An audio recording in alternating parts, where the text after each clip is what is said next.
Okay, so hello everyone, रज़ी मशकूर वतन की बात हम वतनों के साथ। आज हमारे साथ दो बहुत ही प्रोमिनेंट गेस्ट हैं जिनके बारे में हम आपको बताएंगे, लेकिन हम उससे पहले आपको आज का टॉपिक बताते हैं। आप सबको मालूम है कि कश्मीर हमारे मुल्क में एक ऐसा इशू रहा है जो हमेशा से, कभी लगता है कि हल हो गया, कभी लगता है कि अभी नहीं हुआ है, अभी और काम करना बाकी है। और आफ्टर 370 तो हमें लगा था कि भाई अब all will be all right और सब कुछ ठीक ठाक हो जाएगा, लेकिन अगेन आज उस पर बात हुई, क्योंकि जो सेपरेशन हुआ था, यानी पॉलिटिकली सेपरेशन जो हुआ था पार्टीज का, और जिस तरह सेंटर ने कश्मीर पर अपना जो एक हक है कॉन्स्टिट्यूशन का, वो उसका इस्तेमाल किया और उसको और बाकी स्टेट की तरह अपने में शामिल किया था। आज जो एक मीटिंग हुई है कश्मीर के जो पॉलिटिकल पार्टीज हैं, जो वहाँ मैं कहूँ जब से आज़ाद हुआ है मुल्क तब से, या शायद उससे कुछ पहले से उस पर कब्जा किए हुए हैं, और सेंटर में बदलती हुई तमाम पॉलिटिकल पार्टीज ने कोशिश की है। हर पॉलिटिकल पार्टीज के कुछ ना कुछ अपने इश्यूज होते हैं, कुछ एजेंडाज होते हैं। उन तमाम इश्यूज और एजेंडाज के बीच Kashmir still is an issue, और वहाँ बहुत सारी चीजें चेंज हो रही हैं। लेकिन क्योंकि अब हमारे यहाँ हिंदुस्तान में पॉलिटिकल पार्टीज तैयारी कर रही हैं नेक्स्ट फेज के इलेक्शन के लिए, जो असेंबली इलेक्शन जो अर्ली नेक्स्ट ईयर होने वाले हैं, और उसके लिए आपको पता है पार्टीज बहुत पहले से तैयारी करती हैं। मगर आज जो एक मीटिंग हुई है उन लोगों के साथ जिनको के बहुत अर्ली स्टेज में, तो जिस वक्त बीजेपी आई थी उसने गुपकार गैंग करके उसको एक तरफ कर दिया था और बहुत एग्रेसिवली चीजों पर हावी हुए थे या चीजों पर कमांड ली थी। लेकिन अनफॉर्चुनेटली आज जब हम ये देख रहे हैं कि वही लोग जो कल तक बुरे थे, आज उनको बुलाकर मीटिंग की गई, तो ये सवाल हर आम हिंदुस्तानी के जहन में है कि ऐसा क्यों हुआ।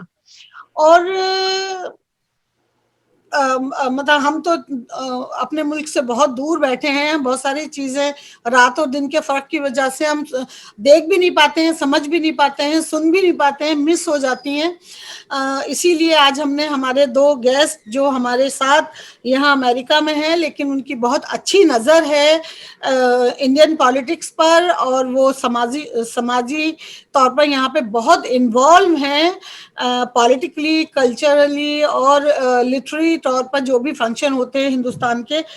मैं उनके बारे में थोड़ा सा बताना चाहूँगी। सबसे पहले हमारे साथ संजय कौल जी हैं।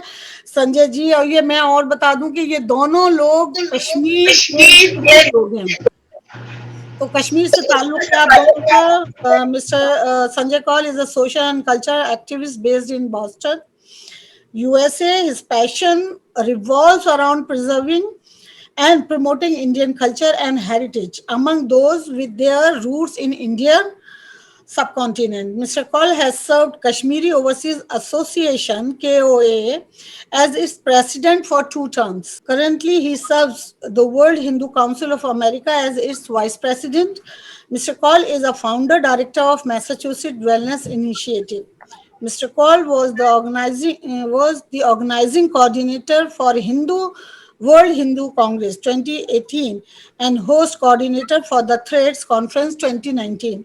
Besides social activist, by profession, Mr. Kaul is a certified civil engineer, presently working for the Department of Transportation as the chief engineer.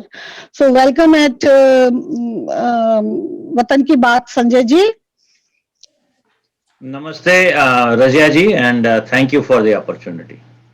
Okay, so now we have Lalit Wanchu ji. Mr. Wanchu is an engineer by profession and lives in Glendale, MD.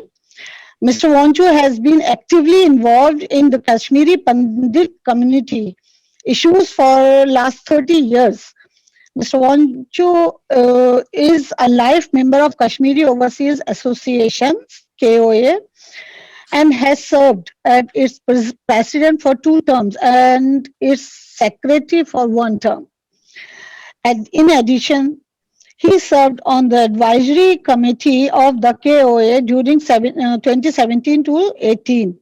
Lalit ji also served as the vice president and a board member of the Association of Engineers of Indian Origin. तो ललित जी बहुत बहुत आपका खैर मकदम है हमारे इस show वतन की बात हम वतनों के साथ में. Thank you very much.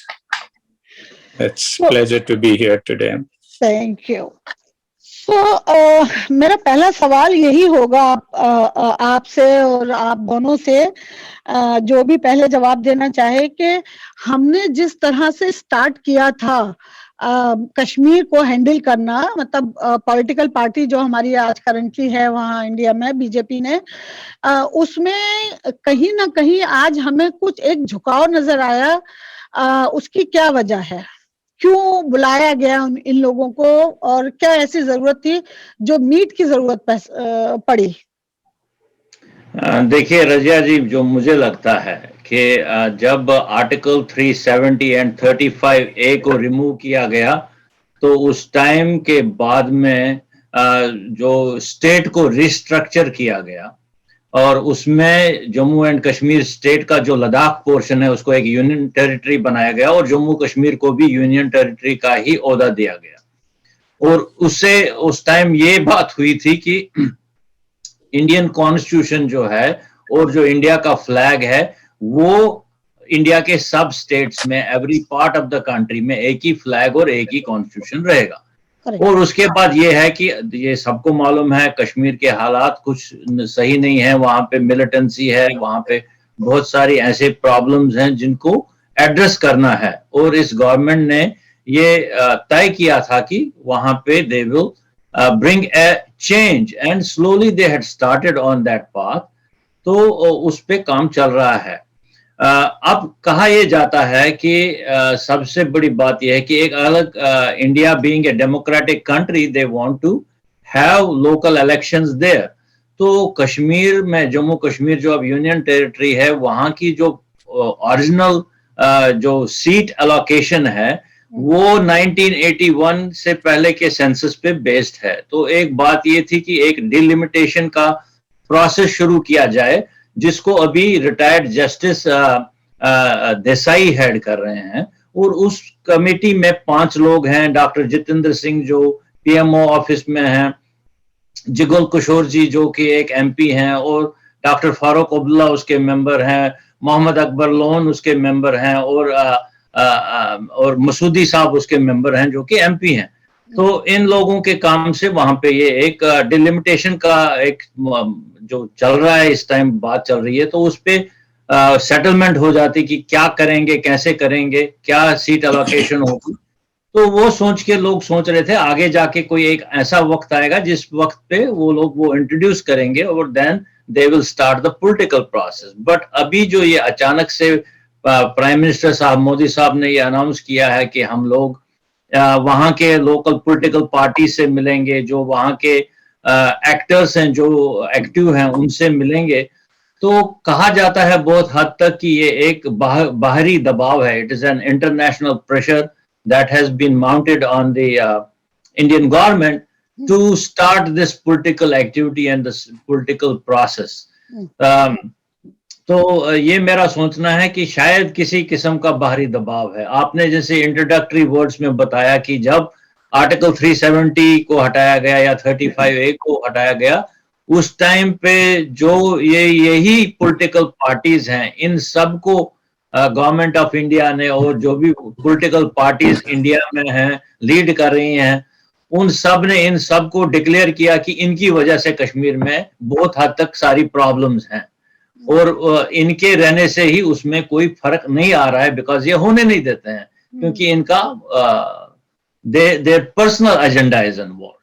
तो उस लिहाज से बहुत सारे इनमें से जो लीडर्स हैं, फारूक अब्दुल्ला या उनके बेटे या फिर पीडीपी की जो लीडर हैं या बाकी पार्टीज के जो लीडर्स हैं, उन सबको they were under some kind of a house arrest for some time. And then during that time, they came together as a Gupkar alliance and they came out with a Gupkar declaration. तो अब इन्हीं लोगों को बुला के फिर red carpet बिछा के इनको इनवाइट करना कि आप ही से बात करनी है, तो ये एक मिक्स सिग्नल भेज रहा है कम्युनिटी में. तो उस पहलू पे आएंगे. I am sure Lalit ji has his own views. Let us also hear his views. Yes sure. Thank you. हाँ, ये तो पहली बात तो ये है कि पॉलिटिकल डायलॉग तो इज अ डेमोक्रेटिक प्रोसेस. वो तो हर किसी जगह होना चाहिए. Dialogue should always be there. अब कश्मीर जे का जो इश्यू है वो थोड़ा लिटिल बिट डिफरेंट है. आप देखिए जो ये पॉलिटिकल पार्टीज हैं या पॉलिटिकल प्लेयर्स हैं स्टेट में, जिन फारूक अब्दुल्ला और अदर कंपनीज, ये सेम लोग हैं. They have been in process for last 50 years. कोई नई लीडरशिप वहां पे प्रोपिगेट होती नहीं है. तो आप बात करेंगे तो किससे करेंगे? ये वही लोग हैं. फैमिली अफेयर चल रहा है, चाहे मुफ्तीज हों या चाहे अब्दुल्लाज हों, ये आरलोन हो, ये सब फैमिली अफेयर चल रहा है वहां पे. सो देयरफॉर गवर्नमेंट के पास शायद ऑप्शन नहीं है कि किसी और लीडरशिप से बात करें जो पीस प्रोसेस कश्मीर का या dialogue between government of India या यूनियन टेरिटरी के लोगों के साथ हो. तो इस करके इनका जो स्टेप है, whether it is in right direction or not, it's too early to say. लेकिन ये disappointment तो है, because मेरी disappointment 2 point of view से है. पहली एक disappointment है कि गुलाम नबी आजाद वो चीफ मिनिस्टर रह चुके हैं स्टेट के, एंड ऑल्सो सेंट्रल मिनिस्टर. 10 साल कांग्रेस ने गवर्नमेंट रखी थी. ड्यूरिंग दैट टाइम पीरियड इनके हाथ में सब कुछ था. आज कहना कि कश्मीरी पंडित्स का रिटर्न हमारा एजेंडा है, उस टाइम क्यों नहीं था जब वो 10 साल मिनिस्ट्री रखे थे? तो ये हॉलो एटीट्यूड उनका जो है ना, डजंट, वो मैसेज अच्छी नहीं देता है. एक तो वो मेरा डिलेमा रहता है इन लीडर्स के साथ कि वो बोलो जो कर सकते हो, नहीं कर सकते हो ठीक है. समटाइम्स जब हम फारूक अब्दुल्ला से 1-2 बार मिले हैं, उन्होंने अपनी sort of weaknesses point out कर दी कि मैं कुछ नहीं कर सकता हूँ कश्मीरी पंडित्स के लिए. In the beginning when he was a chief minister, तो उसने कहा जो करेगा सेंट्रल गवर्नमेंट करेगा, आप उनसे पैसा लीजिए. तब मेरे लोग मर रहे हैं, नेशनल कॉन्फ्रेंस के लोग मर रहे हैं, और आप लोग भी आके रहो वहां पे तो गोली चलेगी, मरोगी. तो this is how they were talking. लेकिन अब इस डायलॉग से वेदर हमारी कम्युनिटी को कोई बेनिफिट होगा या ना होगा, it's a little bit long drawn process. इस time for government of India उनकी negotiations to bring elections and to implement what policies they are establishing, maybe this may be the step in right direction for government of India. For our community, I don't think it would mean much in the short term. अच्छा, तो बिल्कुल बिल्कुल बिल्कुल नहीं. Disappointment आप हैं, हम भी हैं, और बेशुमार लोग इस तरह से डिसअपॉइंटेड हुए हैं, क्योंकि जब एक बार बहुत एग्रेसिवली फैसला किया जा चुका था, तो फिर सम टाइम हम ऐसा करते हैं कि भाई कोई चीज है जो गंद फैला रही है तो उसको क्लीन कर दिया जाए. लेकिन क्लीन करने के बाद फिर आप कह रहे हैं कि चलो इसी गंद में से कुछ निकाल के कुछ किया जाए, तो वो बात समझ में नहीं आ रही है. Hopefully politics is very tricky thing. क्या पता कल क्या हो, पता नहीं है क्या होगा क्या नहीं होगा. लेकिन जैसा कि आपने कहा कि कश्मीरी पंडितों की वापसी जिसका वादा किया था इस गवर्नमेंट ने कि अब ओपनली होगी, सब अपने अपने घरों को पाएंगे जाएंगे. आपने तो कहा कि अभी मैं कुछ क्लियर नहीं है इस पर कि क्या हो सकता है, only time will tell. Sanjay ji, आपका क्या इस पर विचार होगा? देखिए, मैं तो ये मानता हूं कि जो ये मीटिंग प्राइम मिनिस्टर साहब ने बुलाई है, मोदी साहब ने बुलाई है पॉलिटिकल पार्टीज के साथ, मुझे लगता है और मेरा ये सोचना है कि ये बहुत प्री मैच्योर मूव है गवर्नमेंट ऑफ इंडिया के लिए. वो इसलिए है कि आप देखिए कश्मीर वैली में अब पिछले 2 साल से अगस्त ऑफ 2019 से लेके जब आर्टिकल 370 एंड 35A रिमूव किया गया, गवर्नर रूल चल रहा है स्टेट में. तो meaning it is a representative of the central government who is managing the affairs.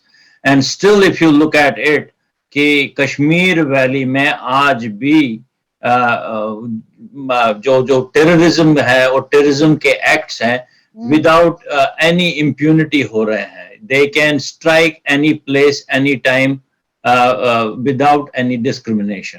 Recently आपने देखा होगा कि जो भी कश्मीरी हिंदू थे जो वापस गए अपने कश्मीर वैली में to be part of the system to help with the management or other jobs और जो भी बिजनेस में, वो जब भी कोई इनको स्टेटमेंट बनाना है तो उस time it is a direct killing of such people. और पिछले हफ्ते ही एक वहां का जो एक डिस्ट्रिक्ट का जो पंचायत में उसका लीडर था उसको उन्होंने मार दिया. उससे पहले भी 3 महीने पहले भी एक और को मार दिया, एक दुकानदार को मार दिया. मतलब एट विल जहां पे वो चाहते हैं स्ट्राइक करना. तो मेरा पॉइंट कहने का है कि इसमें क्या है कि जो सिक्योरिटी वहां पे इंप्रूव हो जानी चाहिए थी वो अभी उस लेवल पे नहीं है जहां पे कि आदमी ये सोचे कि यहाँ पे चीजें बहाल हो सकती हैं, यहाँ पे कोई भी आदमी आके पीसफुली रह सकता है, कि उसको ये डर न रहे कि मैं या मेरा बच्चा बाहर जाए तो गोली चल सकती है या उसको कोई मारने आ सकता है, या मैं बिजनेस करूं तो मुझे डर लगेगा मेरी दुकान जला देंगे या घर जला देंगे. तो अगर ऐसा माहौल है तो फिर तो इन्वेस्टमेंट भी नहीं हो सकती है, फिर तो उसमें डेवलपमेंट भी नहीं हो सकती है. और ये माहौल अभी इस गवर्नमेंट ने चेंज नहीं कर पाए हैं. तो इसके तो वहां इलेक्शन करना तो अलग बात है, अगर आप बेसिक सुविधा नहीं दे सकते हैं तो आप किस बात के लिए ये सब पहल कर रहे हैं.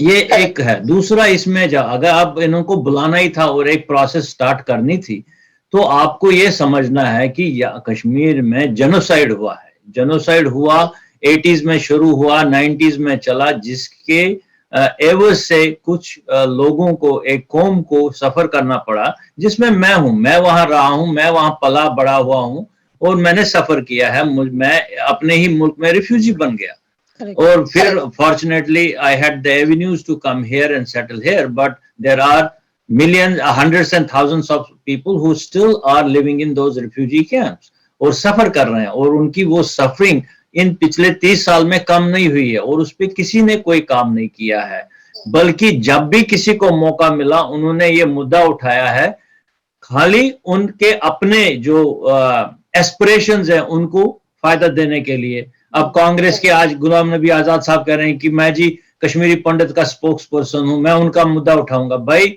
ललित जी ने सही कहा, आज तक जब आप पावर में थे तब तो आपने मुद्दा नहीं उठाया.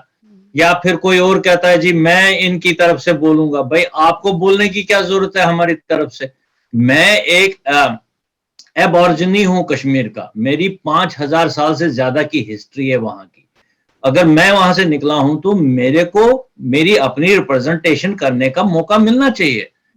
अगर कश्मीर को सेटल करना है तो हर एक को इस सेटलमेंट का पार्ट होना है. उसमें कश्मीरी मुसलमान भी है, हिंदू भी है, सिख भी है, क्रिश्चियन भी है, जो भी जिनका भी स्टेक है इस जगह के साथ, जिसका लेन देन है, जो वहां पले बड़े हैं, जिनका वजूद वहां की मिट्टी से जुड़ा हुआ है, उन सबको एक स्टेक है. और they should all have been invited, but they have deliberately ignored to call the Kashmiri Hindu Pandit community to be part of these discussions. और ये कह रहे हैं कि भाई उनकी रिप्रेजेंटेशन कोई और कर देगा या बीजेपी पार्टी से कोई और कर देगा. भाई अगर बीजेपी पार्टी वाला मेरी रिप्रेजेंटेशन करता है तो आप खुद ही बीजेपी की भी रिप्रेजेंटेशन कर दो, आप खुद ही कश्मीरियों की. तो जरूरत ही क्या है फिर बुलाने की. तो जरूरत क्या है फिर लोगों को कहना कि हम जी कोई सेटलमेंट ढूंढेंगे. तो उस वजह से मैं बहुत ही डिसीव्ड फील करता हूं कि गवर्नमेंट की जो अभी की गवर्नमेंट है, बीजेपी की गवर्नमेंट है, इन्होंने कुछ इनिशिएटिव सही लिए, ठीक है. वहां गवर्नमेंट को हर एक हिंदुस्तानी को, ये पूरा वतन हमारा कश्मीर से कन्याकुमारी तक सब लोग एक हैं, सबको इक्वल अपॉर्चुनिटी चाहिए, सबको प्रोग्रेस करना है, एजुकेशन होनी चाहिए, अपॉर्चुनिटीज होनी चाहिए, डेवलपमेंट होनी चाहिए, इन्वेस्टमेंट होनी चाहिए. तो उसके भागीदार हम सब होने चाहिए. ये नहीं कि भाई मेरे को इसकी जरूरत नहीं है. जब आपको जरूरत थी, जब आपने इलेक्शन लड़े तो कश्मीर का ही मसला आपने रखा अपने मैनिफेस्टो पे नंबर 1. उस टाइम आपने कश्मीरी हिंदू का ही नाम लिया कि भाई इसको निकाला है जाती हुई है, मैं इसका रिप्रेजेंटेटिव हूँ. तो आपको अब मिल गई है अपॉर्चुनिटी टू गवर्न, तो अब आप हमें डिसोन कर रहे हैं। डिसोन कर रहे हैं। तो वो बहुत गलत तकलीफ बात की है। बात है, बहुत तकलीफ की बात है। मैं ललित जी के पास आऊंगी। ललित जी, इसमें अफगानिस्तान, क्योंकि पाकिस्तान और चाइना तो आई मीन खुले दुश्मन है, हम there is no doubt about it, है ना।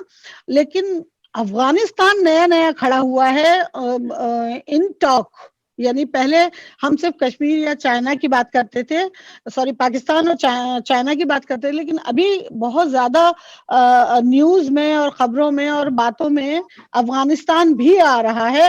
आपको क्यों लगता है कि इस वक्त अफगानिस्तान का क्या इन्वॉल्वमेंट है इस सारी सिचुएशन में? वेल सी, कश्मीर में फ्रॉम जब से भी वहां पे टेररिज्म शुरू हुआ है, इनिशियली ये एक्सटर्नल फोर्सेस ने पार्ट प्ले किया है।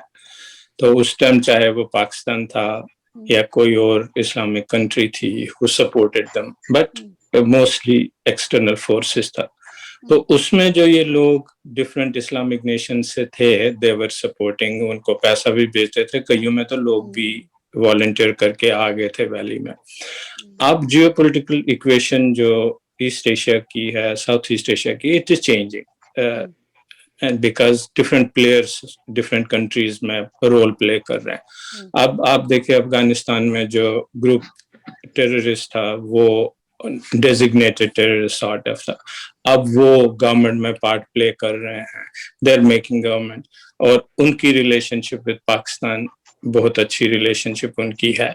सो ये इक्वेशन तो कश्मीर इशू पे डेफिनेटली हेवी पड़ सकता है, until unless government of India अगर अपनी बैकबोन पकड़ के स्ट्रांगली खड़े होके अपनी पॉलिसीज को इम्प्लीमेंट करें, और ये जो एक्सटर्नल फोर्सेस हैं, पर्टिकुलरली पाकिस्तान फोर्स टाइप, उनको अगर अपनी प्लेस पे रख लें कि this is wire you can cross the line and this is wire you can not cross.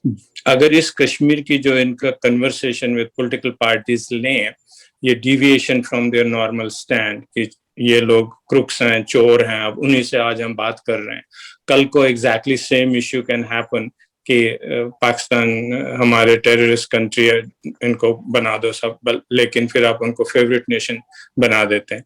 सो ये पॉलिटिक्स जो पार्ट प्ले करता है, इसमें जो पीस लविंग ह्यूमन बींग्स हैं वो सफर करते हैं। एंड जैसे कश्मीरी पंडित कम्युनिटी है, पीस लविंग कम्युनिटी, कभी कुछ उन्होंने किया नहीं, we became victims sort of between the government of India and Pakistan in a way to push their agenda to the state, and we still continue to suffer. Sanjay ji ने तो बहुत अच्छे से आपको सारी हिस्ट्री बता दी है, कश्मीरी पंडित्स have suffered. अब आजकल तो पॉलिटिकल इक्वेशन जो वर्ल्ड की है, ग्लोबल है, वो it has become very easy, so people can actually be prosperous given the country, जो कोई भी हो सपोर्ट करे उनको। मैं हमेशा ये कहता था कि जब बांग्लादेश फ्री हुआ, 93,000 prisoner of war government of India ने लिए थे, उनको जो ट्रीटमेंट मिला था वो उनको 5-स्टार होटल ट्रीटमेंट था, वाइल एज हमारे अपने सिटीजन जो कश्मीरी पंडित थे वो रिफ्यूजी कैंप्स में, उनको तो भिखारियों से भी बदतर हालत उनकी थी, दे कुड नॉट सर्वाइव।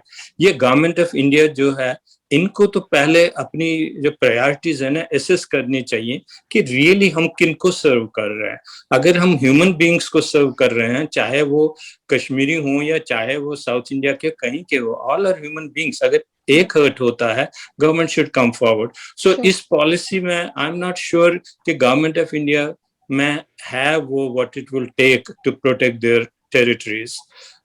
अगर वो टेरिटरीज बॉर्डर्स पोरस बने, लोग आने लगे, तो this Kashmir would be A boiling pot again. इसमें कम होने वाला है नहीं, पैसा रोल प्ले करता है, and there are people who are suckers for money, they will fall for it, they'll take the money and they will do what they are doing.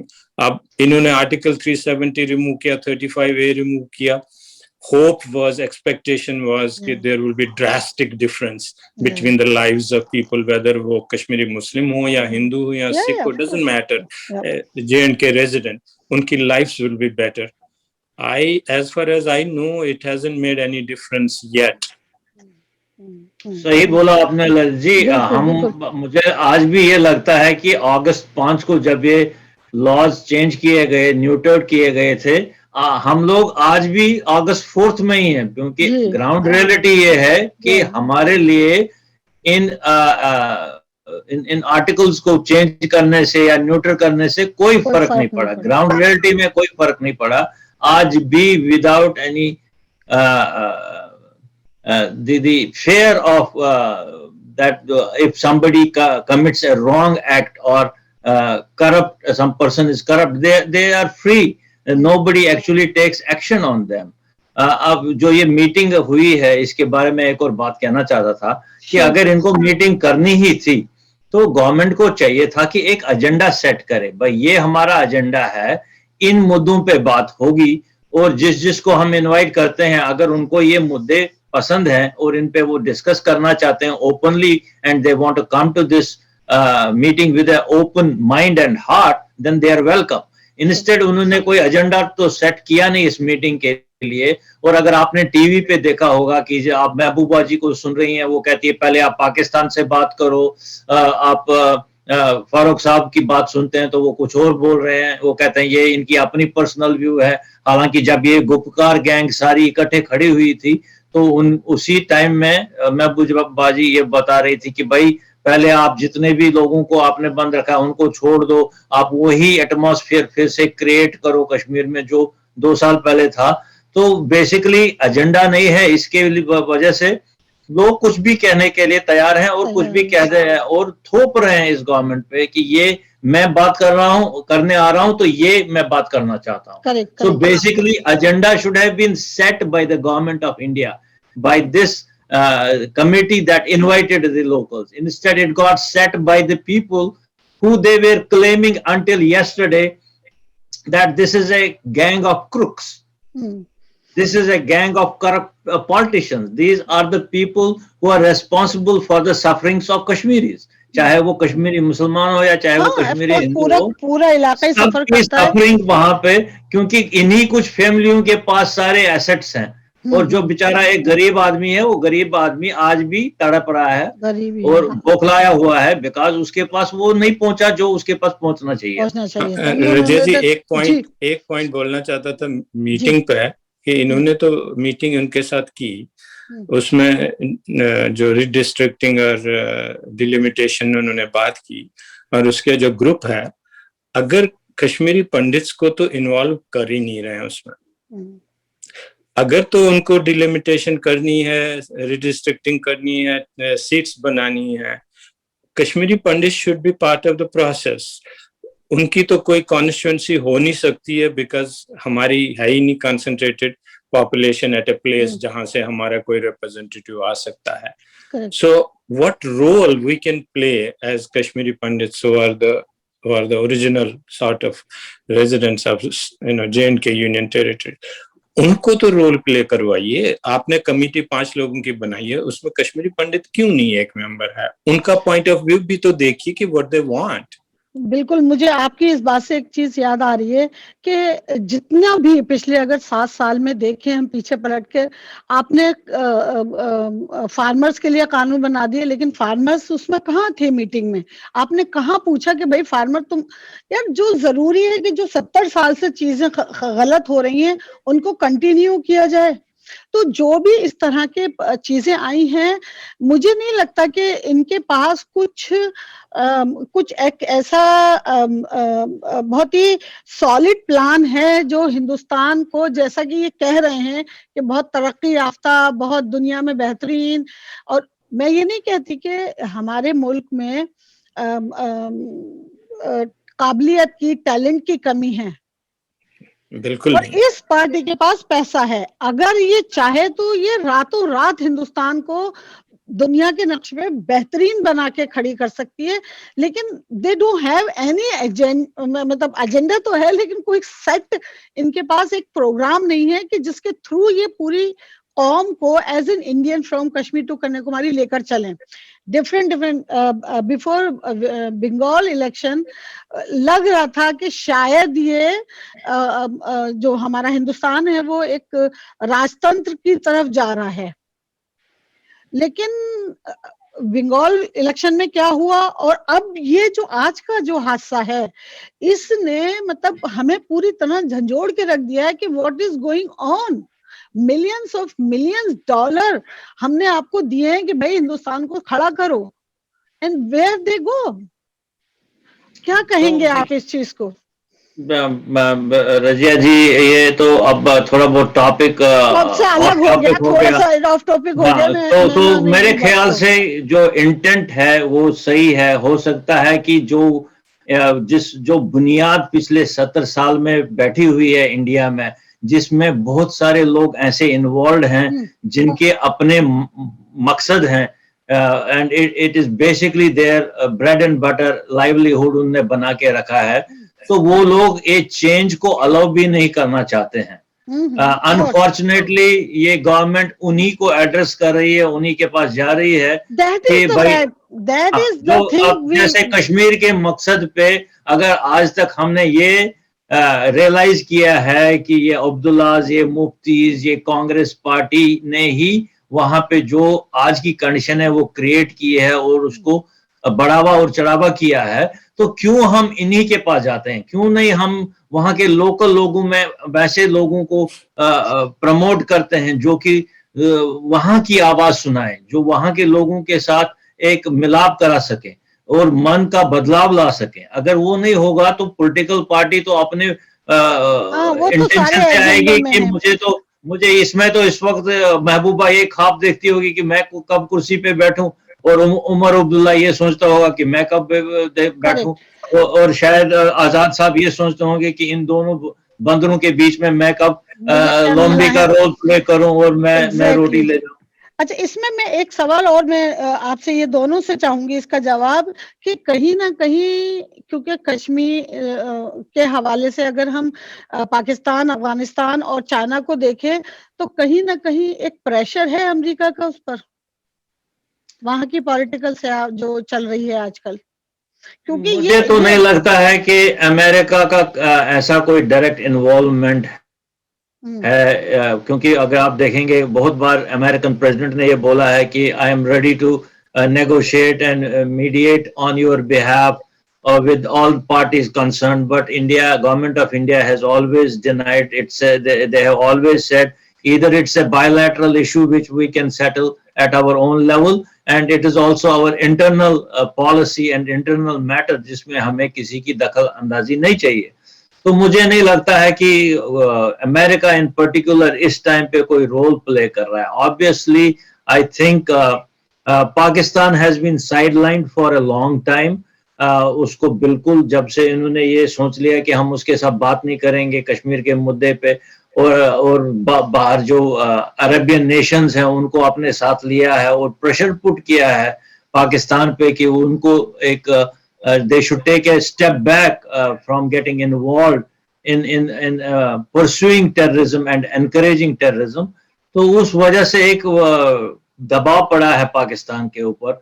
और China के साथ भी रिसेंटली जो हमारे चाइनीज बॉर्डर पे उनके साथ जो रिसेंट इंसिडेंसेस हुए हैं, उससे ये भी पता चला है कि चाइना को भी प्रेशर है, because they thought the mighty dragon could come and swallow parts of India now, like they did in 1962, and it will go unnoticed or unreacted, but that won't happen. And fortunately for India कि बहुत despite जो Covid pandemic चल रहा है, इतनी तबाही हो गई है, फिर भी they stood their firm on their ground. So वो बाहरी दबाव बाकी मुल्कों पे ज्यादा है to downplay India and its role.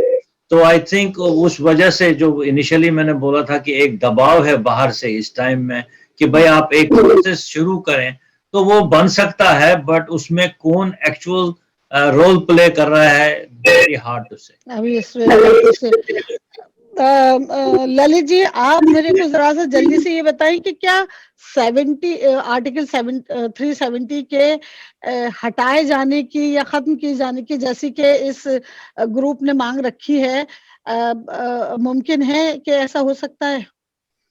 I don't think so. ये आर्टिकल 370 पहले तो मेरा थोड़ा व्यू लिटिल बिट डिफरेंट भी है। आर्टिकल 370 को इन्होंने बहुत ना वो डेकोरेटेड एलिफेंट पोर्ट्रे किया था पॉलिटिकल पार्टीज ने। अंडर आर्टिकल 370 वो बहुत शेल्टर लेते थे।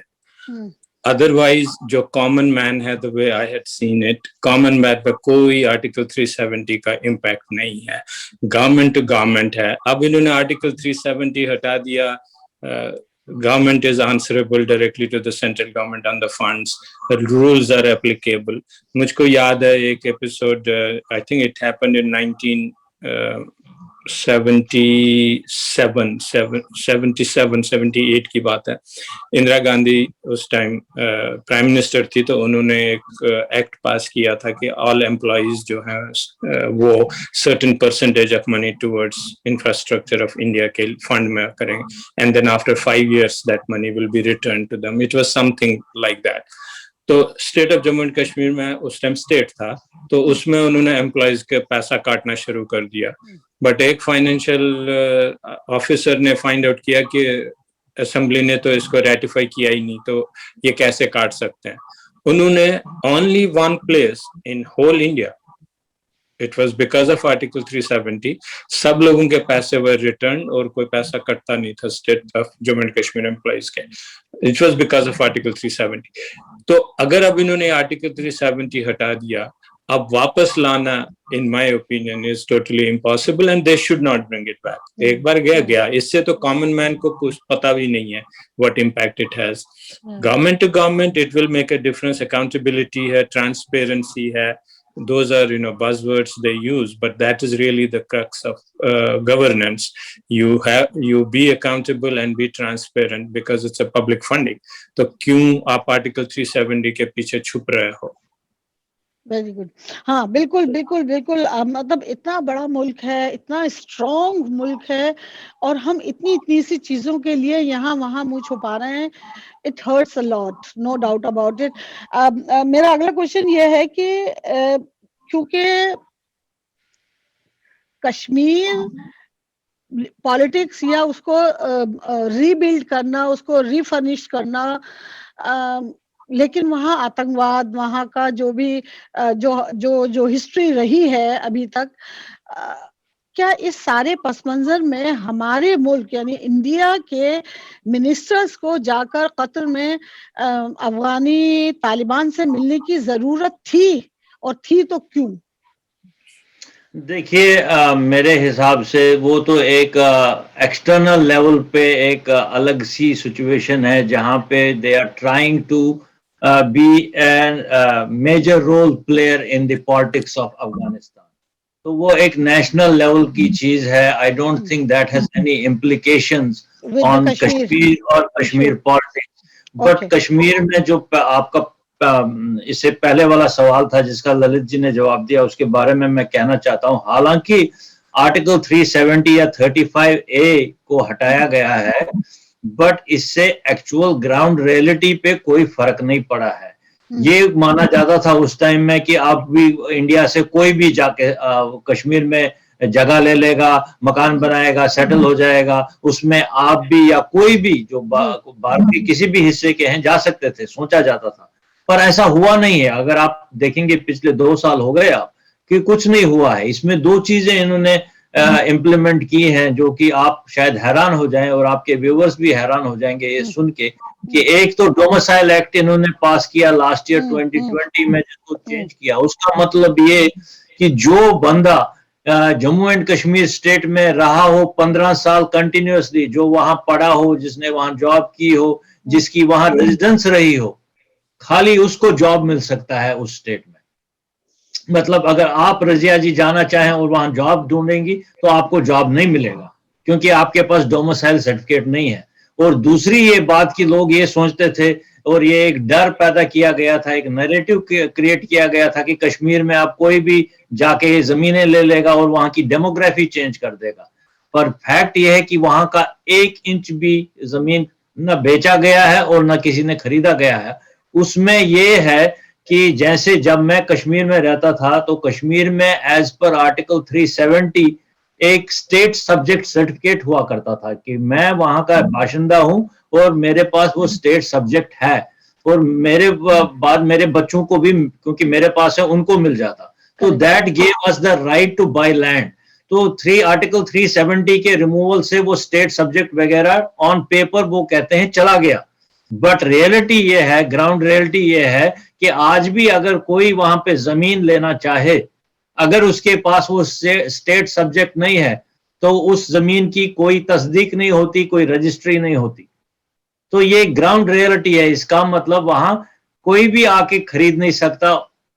सो on ground nothing can change. So ये फैक्ट्स हैं और ये रियलिटी है वहां की। So it is still happen after 370. Yes, it is as of today it is happening. Wow. This is how things are.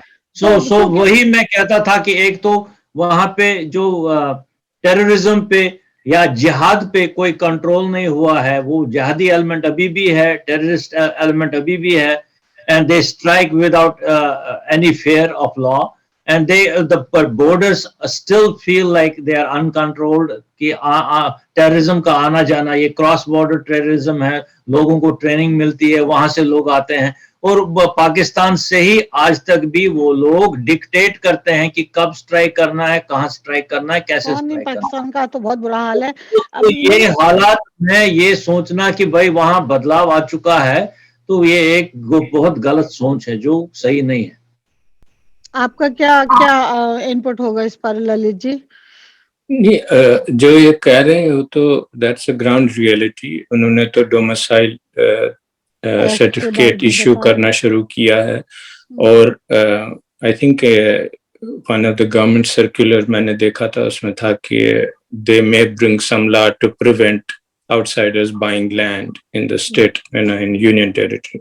तो वो रियलिटी तो अभी वैसी है। मैंने तो वो पहले बोला कि कोई इनका आर्टिकल 370 35 रिमूव करने के बाद ground reality hasn't changed, so we were expecting कि there would be some change जिससे जो residents and they will feel happy about this change compared to before। वो significant change है नहीं। अब whether going forward change होगी, new policies आएंगी, only as I said, only time will tell। इसमें तो there are a lot of stories जो mind में आती हैं, but one of the things that has always stayed with me is कि जब September 11th हुआ था यहाँ पे, तो उस टाइम प्रेसिडेंट जॉर्ज बुश थे, तो उन्होंने न्यूयॉर्क जाके बोला था कि उन्होंने बोला था कि we will smoke them out, we will not let them come to our territory। That's उसने उनको स्पीच किया था। उसके बाद when he finished his term, उसको किसी ने पूछा what legacy would you like people to remember you with? तो उसने कहा मैं कोई legacy की बात नहीं करता हूँ, I will let historians judge me how good a president I was। and वो actually is the fact। The fact, yes, आप power करिए, absolutely। कुछ करिए, down the road after, as I said, time will tell, after 20 years, after 25 years। Right now policies of Congress, country is suffering in many ways, corruption is at its peak, people don't do anything without corruption। आप किसी चीज को ले, और Kashmir issue is brewing from 1940s। इतने साल government जितनी थी उन्होंने कभी कश्मीर प्रॉब्लम को वो नहीं दिया। So therefore as I said कि अब जो नई पॉलिसी लाएंगे with elections, if they hold elections या statehood देंगे इसको या whatever they will do, whether it will bring any change and drastic change, as far as I'm concerned right now, Hindus are not going to be much impacted। I mean Kashmiri Pandits in terms of going back to the valley, nothing। वो equation change करना is not happening। अब हमको 30 साल हो गए छोड़े हुए valley को, और आज तक 30 साल में एक भी एफर्ट नहीं ऐसा हुआ। So whatever happens, it may happen good for the union territory, but it will not happen good for the community। But I think मेरा यहाँ पे नजरिया थोड़ा डिफरेंट है। मुझे लगता है इससे कि जम्मू के लोग जो हैं शायद वो भी उनमें भी एक तवाजुन आ जाए कि वो भी रिएक्ट करें, बिकॉज अगर जो डिलिमिटेशन की बात हुई है वो कुछ नहीं हो सकता इंडिया में। वो बेस्ड है 2011 के सेंसस पे, और उस टाइम अगर आपको पता होगा रजिया जी कि 2011 के सेंसस में ये दिखाया गया है कि जम्मू की पॉपुलेशन डिक्रीज हो गई है।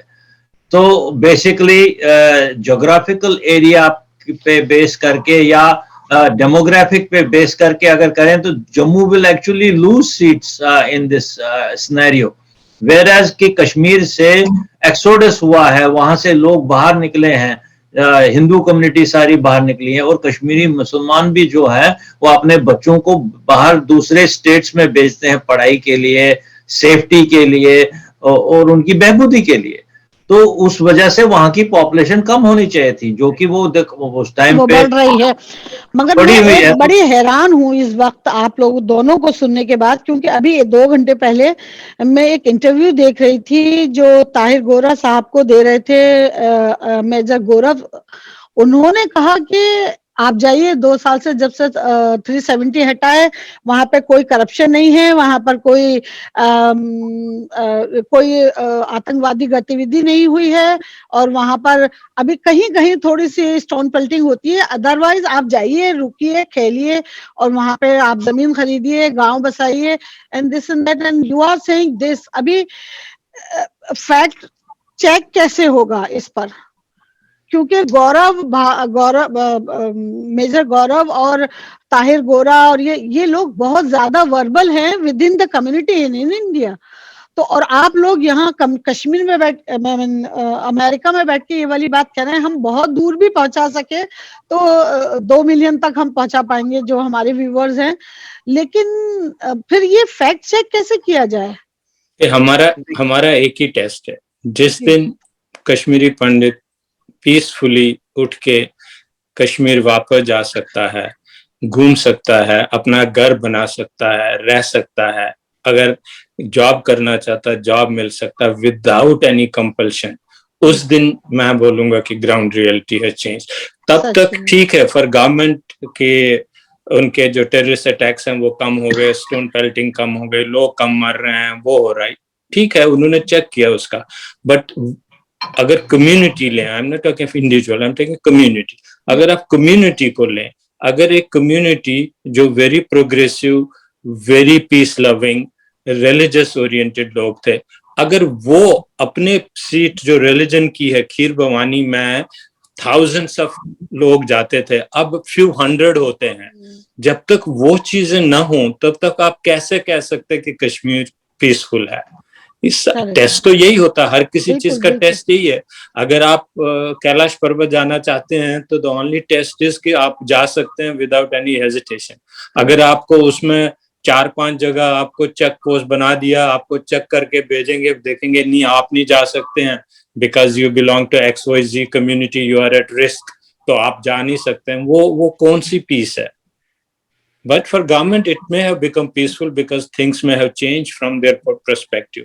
But as far as I'm concerned, from community point of view, nothing has changed. आपका क्या टेक है संजय जी?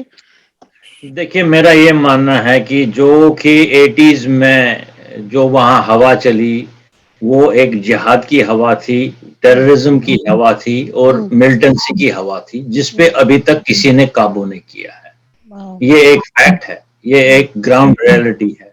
अगर ये चाहे बोला जाता है कि भाई आपको जॉब्स देंगे, आपको वापस ले जाएंगे, तो what we will be is just a sitting duck there.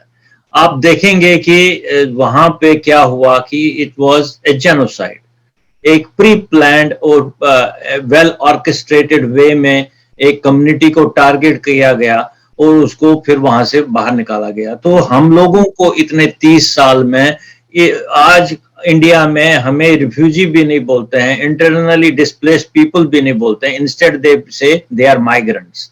Migrant वो आदमी होता है, जैसे मैं अमेरिका में एक माइग्रेंट हूं, मैं यहाँ आया अपनी बहबूदी के लिए, for better opportunities, I am a migrant to this country, but in India I was not a migrant. मुझे वहां से निकाला गया, मैंने सफर किया, जिसने मुझे निकाला और मेरे को सफरिंग दी, उसको आज तक किसी ने ये नहीं पूछा कि भाई आपने क्या किया, क्यों किया, कैसे किया, तो उसको उस गलती का कोई सबब नहीं लेना पड़ा। तो एक हमने एक एफर्ट किया है कि भाई India is a signatory to the convention of genocide, तो एक लॉ इंडिया में जेनोसाइड पे नहीं है। ये जो कश्मीर में हुआ कल को कहीं भी हो सकता है, किसी के साथ भी गुजरात में हुआ, दिल्ली में हुआ, केरल में हुआ, बंगाल में हुआ, हो ही रहा है। जेनोसाइड को रिकॉग्नाइज करना चाहिए, जिन्होंने ये इन्फ्लिक्ट किया जेनोसाइड उनको सजा मिलनी चाहिए। बिल्कुल मिलनी जैसे कि अगर you are deprived of justice and you are denied justice, that in itself is another form of genocide. तो हमारे साथ ये हो चुका है और ये हो रहा है। देखना ये है कि इंडिया में, कश्मीर में जो चीजें वहां बहाल होनी चाहिए थी, बहाल नहीं हो पा रही हैं। आप इसको कोई भी एंगल से देखें तो चाहे कि आप जी कुछ लोगों को लेके जॉब्स, बेचारे लोग गरीब हैं, वो रिफ्यूजी हैं, तो उनको जॉब की ऑफर दे के आप ले जाएंगे, बट कल को अगर उनमें से 10 लोग भी मारे जाते हैं और वो पूरी कौम फिर से वहां से भाग के आएगी, तो फिर क्या सेटलमेंट, क्या करें? नहीं, unfortunately as our friend saying के करप्शन जो था वो सिर्फ डिपार्टमेंट्स में था, अब वो पॉलिटिक्स में भी है, अब वो जिंदगी के हर उस लाइन में है जहां से एक कॉमन इंसान हमारे और आप जैसे सफर करते हैं और कोई पुरसाने हाल नहीं है। मैं चलते चलते बस आप दोनों से एक आखिरी सवाल, एक आखिरी नोट इस बात पर, और कि ये जो आज की मीटिंग हुई है, अगर ये सिर्फ पॉलिटिक्स को लेकर है कि भाई चलो क्योंकि उनके हाथ में वो पूरा इलाका है और उनकी मदद से ही, जैसे कि बाप पहले भी महबूबा मुफ्ती के साथ अलायंस करके ही हुकूमत आई थी, अगर उस हद तक है तो इस वक्त एज इन कश्मीरी आपको क्या लगता है, आपकी क्या डिमांड या एक्सपेक्टेशंस होंगी नई गवर्नमेंट जो फॉर्म होगी नेक्स्ट ईयर? मेरी तो नई गवर्नमेंट से कोई भी उम्मीद नहीं है। मेरे को उम्मीद है गवर्नमेंट ऑफ इंडिया से। हाँ, मेरा वही मतलब था। तो मेरा उनसे है कि भाई कश्मीर का एक ऐसा सोल्यूशन हो जिसमें वहां के लोगों की बेहबूदी हो और हमारे लिए भी एक अपॉर्चुनिटी हो जिसमें हम एक पीसफुल जगह जाएं। हमें एक अपना, जैसे लद्दाख को एक हिल काउंसिल का दर्जा दिया गया है, कश्मीर में भी आप एक स्मार्ट सिटी का दर्जा दे सकते हैं, जहां पे हम लोग भी अपॉर्चुनिटी को इस्तेमाल करके अपने जो हमारे हुकूक हैं उनको इम्प्लीमेंट कर सकें और खुद गवर्न कर सकें अपने अफेयर्स को। क्यों फिर उसी अपॉर्चुनिटी में जाएं जहां पे कि हमको एक दूध में से जैसे मक्खी है उसको निकाल दिया, वैसे किया गया हमारे साथ, जबकि हमारी 6000 साल की हिस्ट्री है। हम वहां के ओरिजिनल लोग हैं, पीस लविंग लोग हैं, क्योंकि नेशनलिस्टिक हैं इसलिए हमने गन नहीं उठाई, हमने किसी को मारा नहीं, किसी को गाली नहीं दी, बट हमारा यही जुर्म देखा गया कि भाई ये हिंदुस्तान के साथ रहना चाहता है इसलिए इसको आप निकाल दो। बट ऐसी देखिए, India is the second most populated country with Muslims after Indonesia. तो आप अगर कश्मीर में ऐसा अलाउ करने देंगे तो फिर यूपी में, बिहार में, बाकी जगह में क्या करेंगे आप? भाई आपको ऐसे सिचुएशन क्रिएट करनी है जहाँ के हर एक कौम इकट्ठे रहे और उनकी बेहबूदी का काम हो और उनकी प्रॉस्पेरिटी का काम हो, उनकी डेवलपमेंट का काम हो, एजुकेशन हो, बच्चों की डेवलपमेंट हो, सब चीजों का ख्याल रखा जाए। आपने वो देखना है, आपने ये नहीं देखना है कि कैसे हम ये लड़े आपस में और मारें एक दूसरे। तो उसमें उस ऐसी अपॉर्चुनिटी में तो कश्मीर जाना हमारे लिए मुमकिन नहीं है। हम ये सोचते हैं कि अगर जब भी जाएंगे एक सेटलमेंट हो ऐसी कि जिसमें हमें भी एक अच्छी अपॉर्चुनिटी मिले वहां पे सर उठा के जीने की, ना कि सर झुका के जीने। बिल्कुल बिल्कुल नहीं, इट्स एग्जैक्टली सेम थिंग। मेरा तो एक ही फोकस है कि एक कश्मीरी पंडित जिसका राइट है कश्मीर के ऊपर, वो हमको विदाउट एनी कंडीशन होना चाहिए। अगर मैं कल को जाना चाहूं या कोई भी मेरे बच्चे जाना चाहें विदाउट हेजिटेशन, जिस दिन वो होगा कोई मेरी गवर्नमेंट ऑफ इंडिया से एक्सपेक्टेशन है, उस दिन हम मानेंगे इन्होंने कुछ किया। बाकी एम्प्लॉयमेंट, इकोनॉमिक डेवलपमेंट वो तो खैर टाइम के साथ होता रहता है। People will progress and some people will make money, some will do well, but as a community to survive हमें हमेशा एक सीट चाहिए जहां से हमारा रिलीजन, हमारी कल्चरल थिंग्स प्रोपगेट करें। राइट नाउ हमारे केस में it is missing, we don't have a seat. पहले कश्मीर होती थी, अब डिस्पर्स्ड हैं ग्लोबली।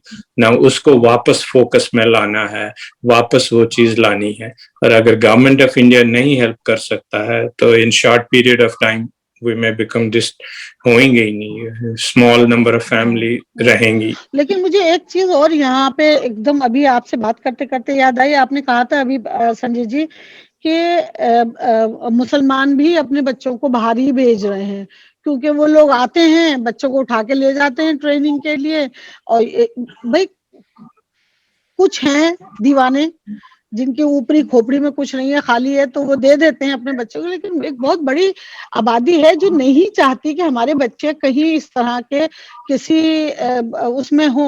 तो मैं देखती हूँ कि अभी दिल्ली में और दिल्ली की कुछ यूनिवर्सिटीज में, अलीगढ़ में भी शायद हैं कुछ, और डिफरेंट बनारस यूनिवर्सिटी में है, उन लड़कों को भी बेचारों को मारा गया सिर्फ इसलिए कि वो कश्मीरी हैं, और वो ये कह रहे हैं कि आप हिंदुस्तान का हिस्सा नहीं है, आप कश्मीरी हैं, इस वजह से उनकी पिटाई हुई। अब वो रो रहे हैं कि यार हम तो मुसलमान हैं, हम इंडियन हैं, हम इंडिया में पैदा हुए हैं, Kashmir is a part of India, तो हम कैसे हिंदुस्तानी नहीं हैं।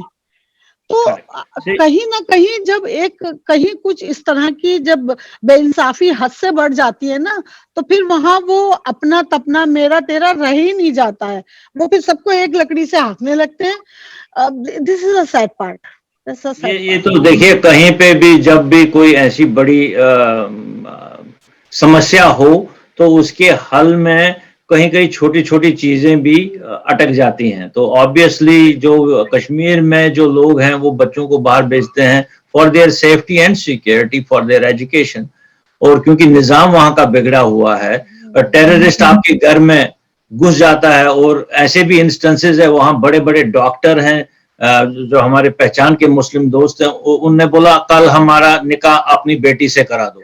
एक टेररिस्ट बोलता है, डिमांड करता है भाई, और वो उसको ना नहीं कर पाते हैं क्योंकि वो बंदूक लेके घुसा हुआ है। तो ऐसे भी इंस्टेंसेस है कि वहां के लोग रातों रात भाग के निकल गए बच्चों की आबरू बचाने के लिए, बेटियों की या औरतों की आबरू बचाने के लिए। ऐसे इंस्टेंसेस हैं, क्योंकि देखिए जो जिसके हाथ में गन आ गया वो उसके ऊपर मजहब का या किसी और का कोई इन्फ्लुएंस नहीं है, उसके ऊपर खाली गन का इन्फ्लुएंस है, और उसका जो आका है जो अक्रॉस द बॉर्डर है उसका इन्फ्लुएंस है। तो ऐसी इंस्टेंसेस हैं। अब जैसे मैं कश्मीर गया, मैं अपने बच्चों को दिखाने ले गया, मैंने लाल चौक क्रॉस किया, 10 मिनट के बाद वहां क्रॉस फायरिंग हो गई, उसमें मैं भी आ सकता था, कोई भी आ सकता है। तो ऐसी सिचुएशंस वहां होती हैं, तो लोग तो ऑब्वियसली किसको अपना बच्चा बुरा लगेगा, किसको कौन चाहेगा कि मेरे बच्चे के साथ ऐसा हो, नहीं चाहता, कोई माँ बाप नहीं चाहता, कोई माँ बाप नहीं चाहते। तो ऐसे आज से जब एक एनवायरनमेंट खड़ा हो जाता है जहां जहर घोल दिया जाता है, तो कहीं ना कहीं उसके रिपरकशंस कहीं और भी निकल आते हैं, जो आपने examples the, that is a repercussion of what else is happening somewhere else. नहीं, और ये भी चीज हो जाता है ना कि जिस टाइम कोई प्रॉब्लम होती है, अगर उस time majority of the community बाहर निकले और उस सपोर्ट में निकले कि जिससे वो ना हो, जिस टाइम कश्मीरी पंडित वहां से निकले, अगर majority of the Muslim community सड़क पे निकल आती कि नहीं आप लोग मत जाओ, और गवर्नमेंट को बोलती we will make things happen better for them, वो नहीं हुआ, तो उससे वो आइसोलेशन फैक्टर आ जाता है, उससे हेट्रेड आ जाती है, बिकॉज हमारे नेबर कश्मीरी मुस्लिम बचपन से आज तक उनके साथ रहे हैं, और ऑल ऑफ ए सडन की उनके रवैया थोड़ा सा अनएक्सपेक्टेड था, तो उसके कारण ये रेपरकशन तो होते हैं, they should not happen, I don't endorse it, but it should not happen, but it is bound to happen. अगर उस टाइम कम्युनिटी निकल आती इन अ ग्रुप और कहते कि ये नहीं है, this is not what we want, it wouldn't have happened, Pandits wouldn't have left, they would have stayed. इसमें आपको अगर याद होगा कि जब कैनेडियन एम्बेसडर ने ईरान में अमेरिकन को शेल्टर दिया था, जिस पे मूवी भी बनी है, तो आई रिमेम्बर कनाडा में लोगों ने पोस्टर निकाले, अमेरिका इज आवर फ्रेंड, तो वो जब दिखाते हैं उसमें फिर रिलेशनशिप ऑटोमेटिकली बेटर होती है। अगर आप वीकर सेक्शन को प्रोटेक्ट करेंगे तो you get a better positive response, but जब वो वीकर सेक्टर को ही नहीं प्रोटेक्ट किया तो रेपरकशन जो हुए, it shouldn't happen but happened.